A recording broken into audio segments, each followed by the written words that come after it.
सितंबर का आखिरी सप्ताह आ चुका है, मगर अभी भी देश के कई राज्यों में मूसलाधार मुसीबत बरस रही है।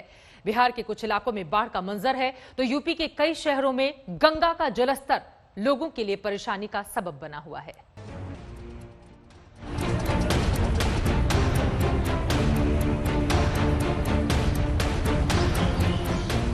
सितंबर के अंतिम सप्ताह में कहर बनकर बरसा पानी तो गंगा ने रौद्र रूप धर लिया, और गंगा ने रौद्र रूप लिया तो पटना, कटिहार, खगड़िया और भागलपुर के इलाके पानी में उतराने लगे।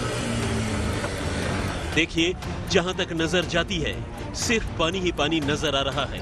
खेत खलिहान, दुकान, मकान सब पानी में तैर रहे हैं। और इस तरफ आप देखें अगर तो इस इलाके में जो है गंगा नदी के पे जो एक मरीन ड्राइव का निर्माण भी हो रहा है, वहां आप देख लीजिए किस तरीके से जो जेसीबी मशीन्स लगे हुए थे वो भी पूरी तरीके से यहां पर डूब गए हैं। तो जाहिर सी बात है जिस तरीके से गंगा में बाढ़ आई है, इस बार उफान पे है गंगा, उसकी वजह से कई जिंदगियां जो हैं वो प्रभावित हुई हैं। फिलहाल में एक सरकारी नाव पर हैं और ये सरकारी नाव पे जो है कुछ लोग सवार हैं जो अपने गांव जा रहे हैं। बिंद टोली इलाका है, वहां जा रहे हैं। उनसे बात करते हैं। ये बताइए, ये नदी में बाढ़ की स्थिति कितने दिनों से है? अभी हम लोग को बाढ़ की स्थिति कम से कम 20 दिनों से है। 20 दिनों से हम लोग पानी को झेल रहे हैं। घरों में जैसे तैसे मचान पे या चौकी पे ईंटा जुड़िया के रह रहे हैं, और बगल में जो 4 लाइन का बांध है उस पे लोगों ने चिमकी तान के अपना खुद का पैसा देकर गुजारा कर रहे हैं। सरकार का अभी तक कोई भी यहाँ पे सुविधा की व्यवस्था नहीं हुई।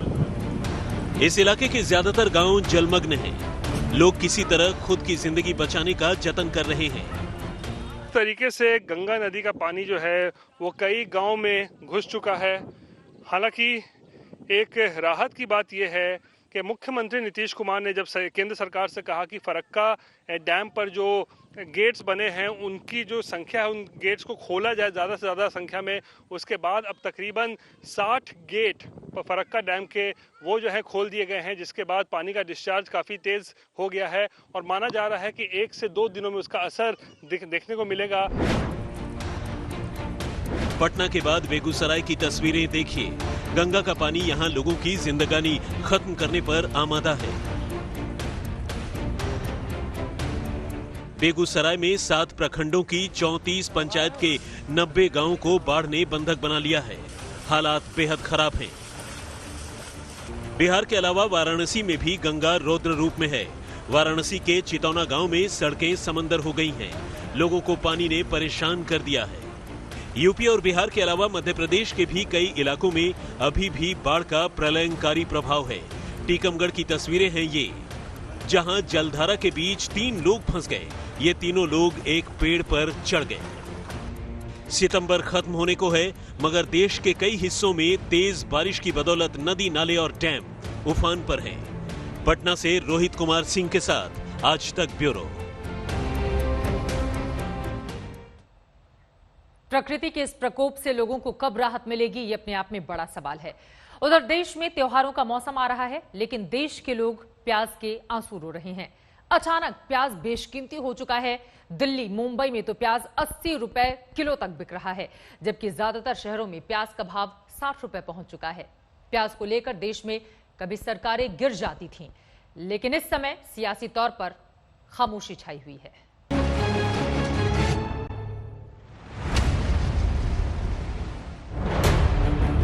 अब तक आप एक देश, एक विधान, एक जुबान के नारे सुन रहे थे, लेकिन प्याज की आसमान छूती कीमतों ने पूरे देश को एक और मुद्दे पर एक साथ ला दिया है। वो है प्याज की कीमतें। जाति, मजहब, भाषा, प्रदेश से ऊपर उठकर सबके आंसू निकल रहे हैं। यकीन ना हो तो प्याज पर देश का साझा सुनिए। अगर ऐसे ही पब्लिक परेशान हुई तो क्या हो? अच्छे दिन आए हुए। किसी टाइम में आपने देखा दिल्ली की सरकार गिर गई थी, 60 रुपए प्याज होते, आज सरकार गिर नहीं रही। वो हेवी बारिश हो गया, उसके बाद रेट बढ़ना चालू हो गया। ये अभी 15 दिन से रेट बढ़ रहा है और अभी आप देखेंगे तो ये मार्केट स्थिर रहेगा, स्टैंड रहेगा मार्केट। पूना, नासिक में बाढ़ होने के कारण गाड़ी नहीं आ पा रहा है, इसी के वजह से कम आ रहा है, इसलिए बढ़ा चढ़ा कर बिक रहा है। सरकार से तो अपील है कि सामान सस्ता किया जाए, नहीं तो गरीब आदमी खाने के लिए मर जाएगा। और वैसे भी महंगाई बढ़ रही है। बारिश गिरने के बाद नया माल नहीं निकला है, निकला है तो वो सारा खराब निकल जाता है। अब पुराना प्याज इतना है तो फिर वो बढ़ेगा ही बढ़ेगा। सरकार को इस विषय में निश्चित रूप से सोचना चाहिए कि प्याज की जैसा कहा जा रहा है कि आवक कम हो गई तो इसके लिए या तो इम्पोर्ट अपना करें या कोई और कुछ करें, लेकिन प्याज की कीमतें बढ़ने से निश्चित रूप से हर व्यक्ति, हर घर, हर प्राणी जो है वो परेशान है। सुना आपने, पूरा देश एक सुर से कह रहा है प्याज की कीमतों के पर निकल आए हैं। प्याज उनकी पकड़ से बाहर होता जा रहा है। जरा शहर शहर कीमत पर गौर कीजिए। दिल्ली और मुंबई में प्याज 80 रुपए किलो बिक रहा है। कोलकाता में कीमत 75 रुपए पर पहुंच गई है। पटना में 60, चंडीगढ़ में 65, गुरुग्राम में 80, अहमदाबाद में 60 से 70, देहरादून में 65 से 70, बेंगलुरु में 60 और हैदराबाद में 40 से 50 रुपए प्रति किलो के बीच प्याज बिक रहा है। हमारे संवाददाताओं ने देश के अलग अलग शहरों की मंडियों का जायजा लिया। सुनिए प्याज के आंसू का आंखों देखा हाल। ये लंबी जो कतार आप यहाँ पर देख रहे हैं, ये कतार यहाँ पर 22 रुपए प्रति किलोग्राम प्याज लेने के लिए खड़ी हुई नजर आ रही है। और दूसरी तरफ इस लंबी कतार के साथ साथ NCCF के द्वारा केंद्र सरकार के अंतर्गत जो आता है, यहाँ पर 22 रुपए प्रति किलोग्राम प्याज बिक रही है। सामान्य तौर पर प्याज की कीमत पटना में 20 से 25 रुपए तक हुआ करती थी, लेकिन इस तेजी ने इसकी कीमतों को और बढ़ा दिया और जो होलसेल मार्केट है वहाँ की कीमत आज के डेट में कहें तो 40 से 42 रुपए है। हालांकि 2 दिन पहले इसकी कीमत 45 रुपए के आसपास थी। इस वक्त हम मौजूद है अहमदाबाद की सब्जी मंडी में और यहाँ पे आप देख सकते हैं जो प्याज की क्वालिटी है वो काफी खराब है। बताया यही जा रहा है कि प्याज जो है वो पुराने प्याज है जिसकी वजह से क्वालिटी काफी खराब है, जबकि प्याज के जो दाम है वो आसमान को छू रहा है। अहमदाबाद के बाजार में प्याज के दाम जो है वो करीब 70 से 80 रुपए किलो के दाम पे छू रहे हैं। अगर बारिश नहीं होती तो नई जो फसल है, जो प्याज है वो नवंबर मिड तक आ जाएगी, तो शायद नवंबर के बाद प्याज के दाम शायद कम हो। हर मौसम में हर साल प्याज की कीमतों में भारी उछाल आता है और नई फसल आते ही कीमतें सामान्य हो जाती हैं। तो इंतजार कीजिए नवंबर का, तब तक प्याज आपके आंसू निकालता रहेगा। आज तक ब्यूरो। और इस वक्त की बड़ी खबर आपको दे दे, अमिताभ बच्चन को सिनेमा का सबसे बड़ा सम्मान दादा साहब फाल्के अवार्ड दिया जाएगा। ये बड़ी जानकारी निकलकर सामने आई है। अमिताभ बच्चन को दादा साहब फाल्के पुरस्कार से नवाजा जाएगा। इस बारे में जानकारी केंद्रीय मंत्री प्रकाश जावड़ेकर ने ट्वीट करके दी है। सिनेमा का सबसे बड़ा ये पुरस्कार है। जीवन भर के योगदान पर फाल्के अवार्ड दिया जाता है और इस पुरस्कार को पाना किसी भी कलाकार के लिए बड़े सम्मान की बात होती है, गौरव की बात होती है। और अमिताभ बच्चन ने तो दशकों तक हिंदी सिनेमा पर राज किया है। उनके इस अमूल्य योगदान को देखते हुए अमिताभ बच्चन को दादा साहब फाल्के अवार्ड दिया जाएगा। इस बारे में जानकारी खुद केंद्रीय मंत्री प्रकाश जावड़ेकर की ओर से बाकायदा ट्वीट करके दी गई है। आपको बता दें, न सिर्फ सिनेमा जगत में अमिताभ बच्चन की एक अलग छाप रही है, सदी का महानायक के तौर पर उन्होंने अपनी पहचान बनाई, बल्कि इसके अलावा तमाम सामाजिक कार्यों में भी बढ़ चढ़कर उनकी भूमिका को देखा जाता है। और इसी वजह से जीवन भर के उनके योगदान को आंकते हुए, इसे देखते हुए सिनेमा का सबसे बड़ा अवार्ड दादा साहब फाल्के पुरस्कार अमिताभ बच्चन को मिलने जा रहा है। सदी के महानायक को ये पुरस्कार दिया जाएगा। इस बारे में जानकारी खुद केंद्रीय मंत्री प्रकाश जावड़ेकर ने ट्वीट करके दी है। दादा साहब फाल्के पुरस्कार भारत सरकार की ओर से दिया जाने वाला एक वार्षिक पुरस्कार है जो किसी व्यक्ति विशेष को भारतीय सिनेमा में उसके आजीवन योगदान के लिए दिया जाता है। और अपने आप में इस सम्मान को पाना बेहद गौरव की बात होती है। और अमिताभ बच्चन का जो भारतीय सिनेमा में योगदान रहा है, जो उनका रोल रहा है, सूरज को दिए दिखाने के समान होगा उसको शब्दों में बांधना। आपको बता दें, हर साल भारत सरकार की ओर से यह पुरस्कार दिया जाता है। इस पुरस्कार की शुरुआत दादा साहब फाल्के के जन्म शताब्दी वर्ष 1969 से हुई थी। हिमांशु मिश्रा इस वक्त हमारे संवाददाता जुड़ चुके हैं, उनके पास हम चलेंगे। लेकिन उसके पहले जाहिर तौर पर अमिताभ बच्चन को उनके फिल्म में योगदान के कारण चुना गया है और इससे जाहिर तौर पर सिनेमा जगत भी काफी ज्यादा खुश होगा। हिमांशु मिश्रा हमारे संवाददाता जुड़ चुके हैं ज्यादा जानकारी के साथ। हिमांशु, अमिताभ बच्चन को दादा साहब फाल्के अवार्ड कैसे देखा जाए इसको? देखिए बिल्कुल, दादा साहब फाल्के अवार्ड जो है अगर देखा जाए तो फिल्म इंडस्ट्री के अंदर सबसे बड़ा अवार्ड है जो भारत सरकार के द्वारा दिया जाता है। सूचना प्रसारण मंत्री प्रकाश जावड़ेकर ने कुछ देर पहले जो है ट्वीट करके इसकी जानकारी दी कि इस बार का जो दादा साहब फाल्के अवार्ड है वो जो है अमिताभ बच्चन को दिया जा रहा है, जो पिछले कई दशकों से जो है फिल्म इंडस्ट्री पर जो है वो अपनी धमक जमाए हुए हैं। न सिर्फ फुल बड़ी स्क्रीन पर बल्कि उन्होंने टीवी पर भी जिस तरीके से कौन बनेगा करोड़पति शो को होस्ट कर रहे हैं और लगातार उनकी पॉपुलैरिटी बनी हुई है, वो आज भी। हिमांशु मिश्रा हमारे संवाददाता जानकारी देते हुए, सिनेमा का सबसे बड़ा अवार्ड दादा साहब फाल्के सम्मान से सम्मानित किए जाएंगे अमिताभ बच्चन।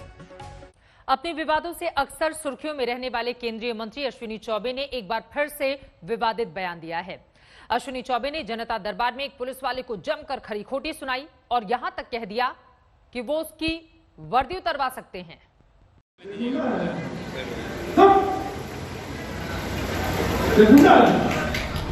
अगर सातवां आसमान कहीं होता है तो मान लीजिए कि केंद्रीय मंत्री अश्विनी चौबे का गुस्सा उसी सातवें आसमान पर। अश्विनी चौबे का कंठ क्रोध से कांप रहा है और सामने निरीह सा दरोगा करबद्ध उनके गुस्से को झेल रहा है। आपका वर्दी उतर सकता है, आप बात समझ रहे हैं? आपका वर्दी उतर सकता है। भविष्य में इस प्रकार का कोई काम नहीं और नोटिस वापस करिए। बहुत गुस्से वाले हैं चौबे जी। जनता के दरबार में जनता की सुरक्षा के लिए खड़े वर्दीधारी की वर्दी खड़े खड़े उतरवा देने की धमकी से न माना जाए तो और क्या माना जाए। मसला ये था कि बक्सर में अश्विनी चौबे ने जनता का दरबार लगाया था। इसी दरबार में एक बुजुर्ग आदमी अपनी लाचारी का पन्ना लेकर चौबे जी के सामने हाजिर हुआ। कहा, हुजूर, पुलिस वाले ने बेवजह गुंडा एक्ट लगा रखा है, नोटिस भेज रहे हैं, गिरफ्तार कर लेना चाहते हैं। जवाब देने के लिए पुलिस वाला खड़ा ही हुआ था, मगर पुलिस वाले के जुबान पर अश्विनी चौबे ने अपने क्रोध का ताला जड़ दिया।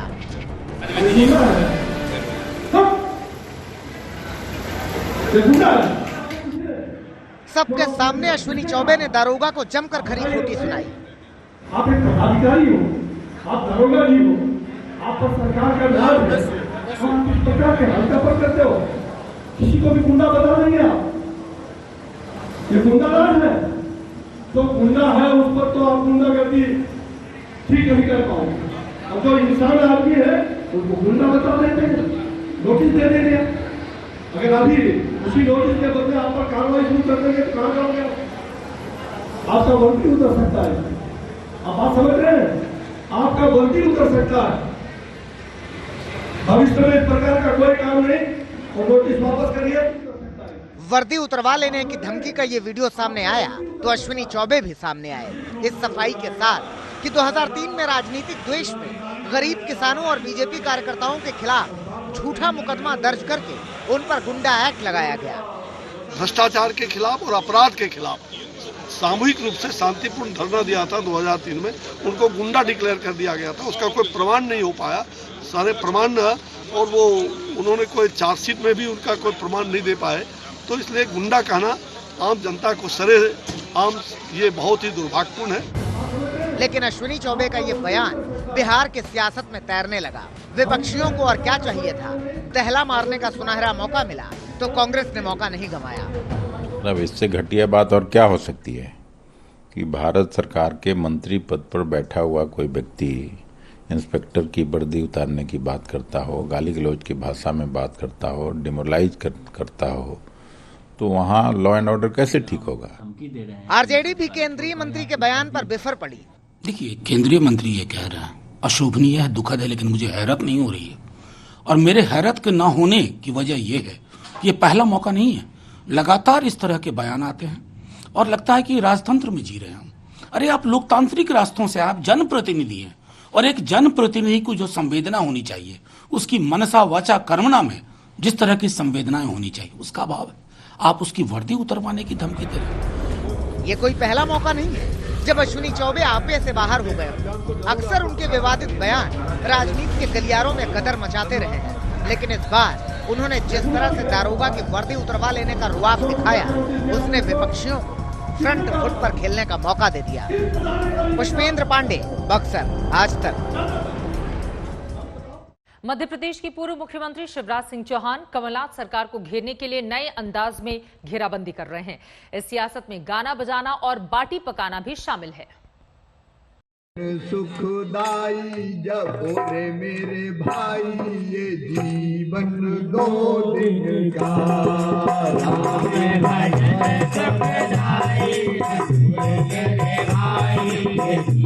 पहली नजर में तो यही लगेगा कि शिवराज सिंह पूरी फुर्सत में हैं और भजन कीर्तन से समय काट रहे हैं।